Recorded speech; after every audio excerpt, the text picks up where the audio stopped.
Totoo ba na batay sa batas, pag hindi raw nakapanumpa si former President Duterte bilang Davao Mayor, yung sumunod sa kanya na nanalo no, sa barangay, ay, sa local elections, sa mayoral race, ang uupo? Hindi. Bakit? Na-proclaim siya eh. Iba kasi yung na-proclaim at saka hindi nakapanumpa. Sino ba na-proclaim na mayor sa Davao?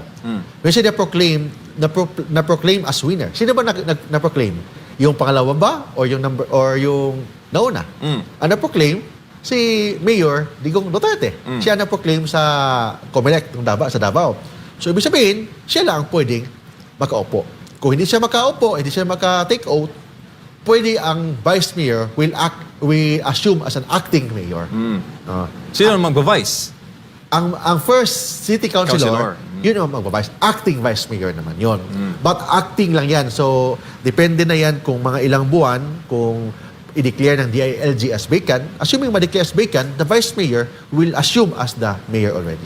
So, hindi totoo yung mga agam-agam na kasi marami yung nakikita ng mga post na kinukongratulate na yung kalaban ni PRD. Congratulations, kayo Ang pong kailangan lang umuupo. ni PRD, example, kailangan siya mag-oath. Mag-oath lang siya.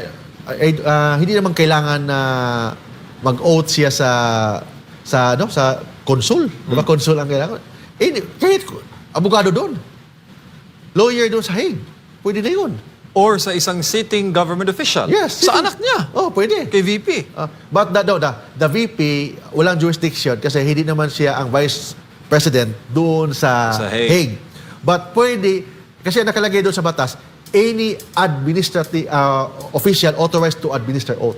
So, sino ba yung official to administer oath in the place where you are located? For example, the Notary Public in The Hague, Netherlands. Di ba? Pwede. Pwede na yun. Di ba? Notary Public of The Hague, Netherlands. Pwede siya mag-oath doon kasi na-proclaim na siya as mayor, na-proclaim na siya as mayor. Pwede rin na consul, but not necessarily consul. Kasi pag consul kasi, kailangan pupunta si Mayor Duterte o si President Duterte pupunta sa embassy. Assuming hindi payagan. Kasi ang consul may authority to administer oath only sa embassy. Di ba? For example, doon lang sa kulungan, I think this is my humble personal opinion, the Notary Public of Hague, Netherlands is enough para magka-oath na si former President Digong Duterte. Hindi, may Zoom naman eh.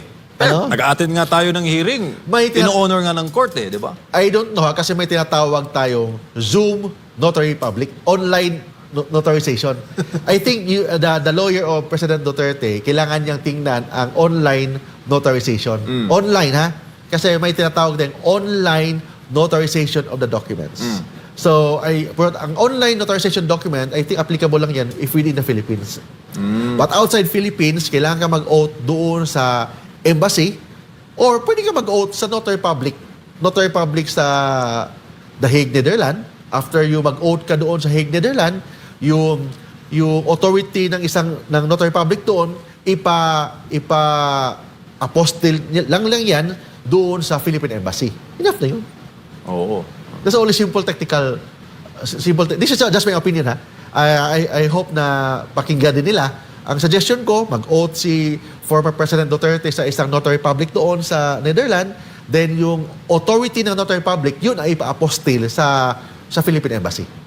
Enough na. Mayor na si Mayor Duterte. Approve. Si Pata Tutini sa YouTube may tanong. Attorney,